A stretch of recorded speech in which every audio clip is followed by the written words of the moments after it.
That was close. Yes, Charles Lindbergh wore Russell Moccasins. And yes, the first person to reach the stratosphere in a pressurized suit was also wearing Russell Moccasins. And sure, Presidents Eisenhower and Bush wore Russell Moccasins. And even Indiana Jones himself, Harrison Ford, was spotted wearing a pair of Russell Moccasins. But did any of them work in a dark warehouse while wearing the Russells? No! And that's exactly what I'm gonna do. Welcome, I'm Carl Murawski, and this is the channel that helps you own better, look better, and live better.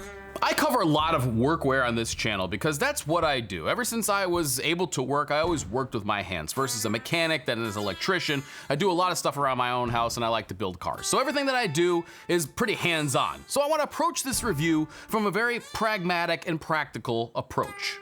Because to me, all the history and celebrities wearing your boots and stuff like that is nice, but it doesn't really mean much if you can't actually wear these things to do the things that you do every single day. Well, I wore my Russell Moccasin Zephyrs at work for a month and a half straight. And now let me preface by saying that this was kind of a special circumstance. I was tasked with doing QA/QC, that's quality assurance and control, on a bunch of panel boards that we're installing in a new hospital that we're building. So I didn't need all the safety features of a steel toe and aggressive tread and all that stuff. And the Zephyrs were a perfect opportunity. Now, as I mentioned, the boots that I used for the duration of this task were the Russell Moccasin Zephyrs in Pecos Gaucho chamois leather. Now, I went with this leather because Russell Moccasin states that this is their strongest option and ideal for work and hiking applications, which is just what I was gonna do with them. Now, Russell Moccasin are still making their boots in Berlin, Wisconsin, USA, where they originally began crafting boots for the booming logging industry. The Zephyr is a very interesting boot. It looks like an engineer crossed with a mock toe with a zipper back. Now, usually I don't really care for zippers on boots, but Russell used one serious YKK zipper on these, and I don't think I'll ever be able to wear it out. The boots feature Russell's double vamp construction, and on the 2024 model, they use a hand-molded oak leather heel counter with a pour-on sock liner. Of course, it's really difficult to see all that stuff without looking inside the boots, and these things are like $700, so we're just gonna have to be really careful.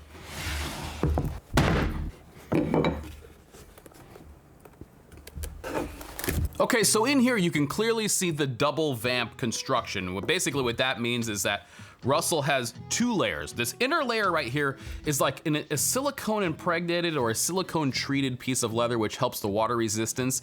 Then you have your outer layer, like I mentioned. But the way that they do this is none of the seams actually line up. So you'll have a seam on one side, you'll have another one on the other side. They'll sort of stagger them so that you don't have any like lumps or bumps or hot spots, or more importantly, any places that water can leak straight through.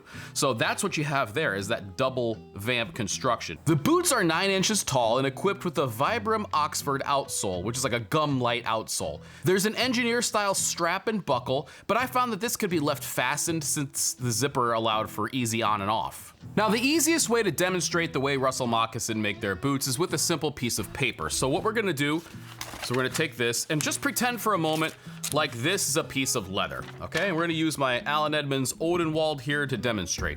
On almost every single boot that, I've covered on this channel, oftentimes the leather is wrapped around the last and then it's fastened underneath. Then, of course, you have that gap underneath there, which they often fill with cork, and they find different ways to do that. This is the way most boots are made. And I know it's not a very good demonstration, but you get the idea. Now, Russells, on the other hand, are actually the opposite. So what they do is they'll put the last here, and then they will wrap the leather around the bottom all the way to the top. And then they'll have the toe piece, which they'll stitch on. So that's why everything that you see on a Russell Moccasin is out there on display. All of this here, because that piece of leather wraps around the bottom of your foot, almost like a hammock, and then it's secured on top.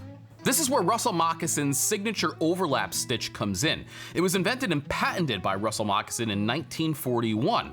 This stitch is done entirely by hand by the bootmaker with wax thread and an awl. Honestly, it's one of the coolest things I've seen on a boot in a long time.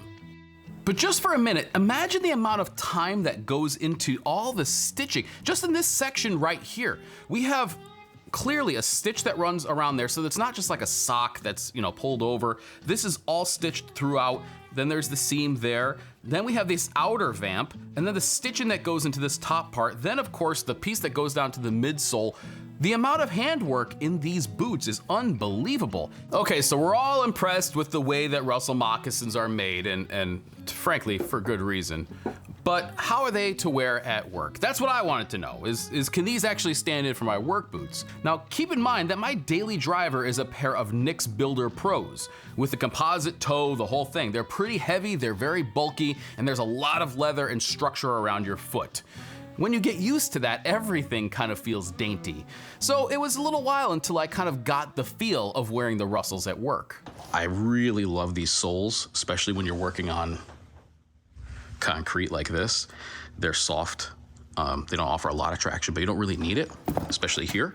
So these are great, but look at how soft that leather is right off the bat. I mean, it's beautiful. And I really can't say enough about them. They are the closest thing to a hybrid work boot slipper that I have ever felt.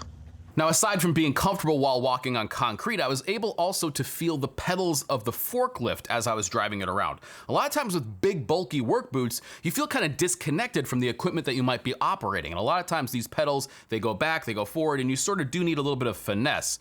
But let's face it, I am the king of finesse. While working, one of the things that I definitely did feel was that new oak tanned heel counter. So that is put in there, you can feel it right here. It's got a nice degree of structure to it, and that's why it was put in there, to give you that kind of locked in feeling. This is a laceless boot, so when you step into it, there's not a whole lot that kind of straps you in. So they could feel very squishy otherwise, but this right here really does offer a nice way to cement your foot into that thing and not allow it to move. Although I did notice that in the beginning, I could certainly feel the top ridge of this oak tanned piece, and it actually gave me a blister, believe it or not. So the first couple of days I was working in them, I was walking so much that the top part of that oak tanned leather actually started to rub, and I got a blister.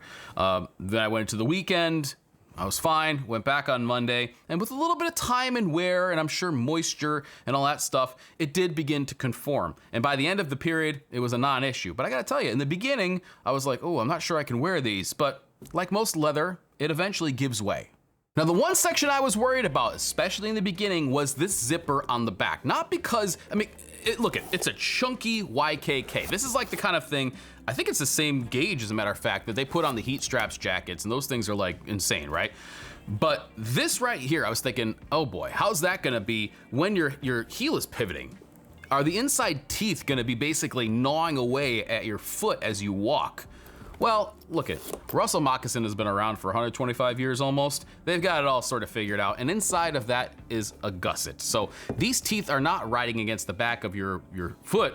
They're actually, this is fully gusseted. So number one, that's good for water resistance, but this piece right here is also really good to protect the back of your foot, and any kind of wear or tear is gonna happen to this leather piece, which could then be replaced if you ever had to. But basically that acts like a barrier between these solid brass, sharp, kind of scary teeth in the back of your foot. Now, these being a double vamp boot, they actually have a little bit more structure than their single vamp models, which only have this outside piece here, and I guess those are really, really comfortable. This offers a little bit more structure and of course a little bit more water resistance, but there is still another option past this. And those are the double vamp plus molded sole options, and you may have seen these. They actually have another layer of leather that kind of comes up about halfway here, and more or less what that does is it's another piece underneath, like almost think of it as a heel counter that goes around your entire foot, like a boat that your foot sits in.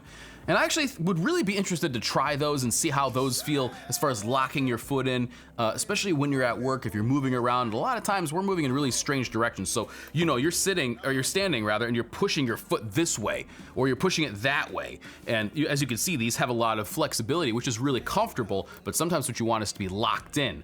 But still, I was able to climb ladders, temporary stairs. I even climbed a little bit of the racking, which you're really not supposed to do, but I did anyway, and I didn't have any issue at all. However, the one issue that I did have was actually with my socks, so it's really not a problem for the boots at all, but this is what happened. A lot of times when you put on boots like this, tall boots, this has happened with engineers as well, your sock will eventually find its way down. I think that's just friction as you walk, and it basically will pull your sock down.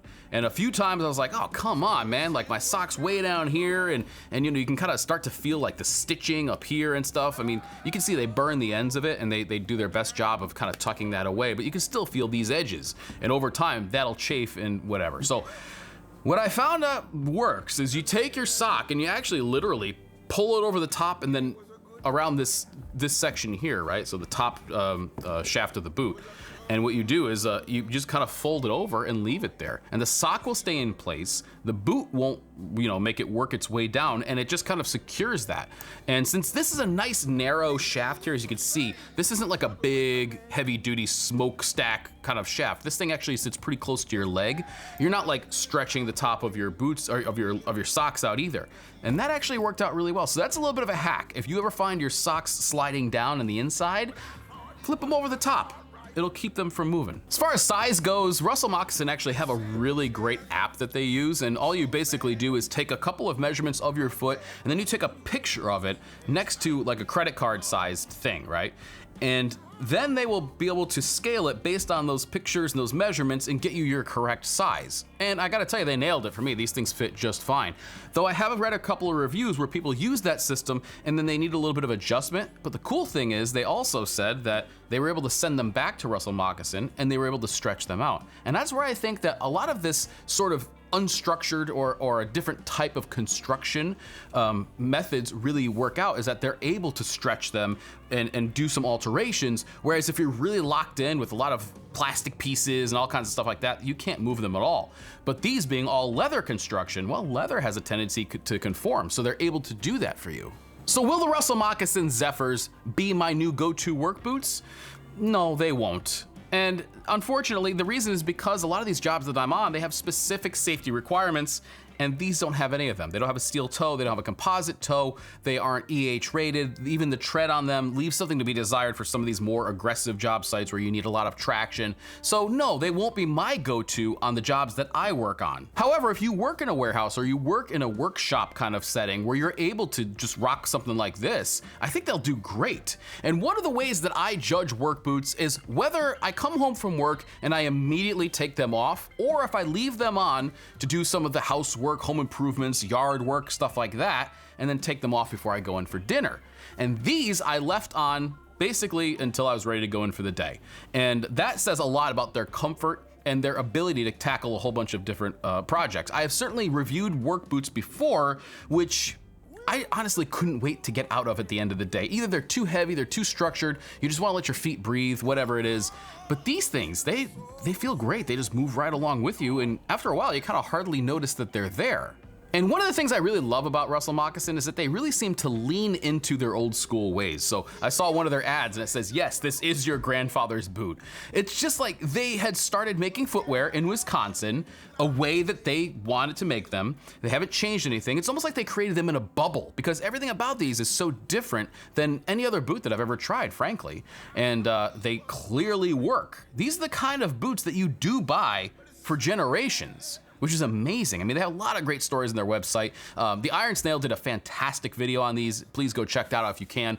And they just have a really interesting history. A lot of people have worn them who can afford and would be able to buy basically anything that they want, and this is what they chose. So, standing on the shoulders of giants, I will admit that these are fantastic boots, and I'm gonna be getting a ton of use out of not this pair right here, obviously, unless, maybe I can make them into sandals or something like that. But anyway, Russell did provide these, so I could do that for you. But either way, I gotta tell you, these things are great. And if that sounds like something that you're interested in, I could certainly recommend them. They really are great. Anyway, thank you so much for watching. I really appreciate it. And I'll catch you next time.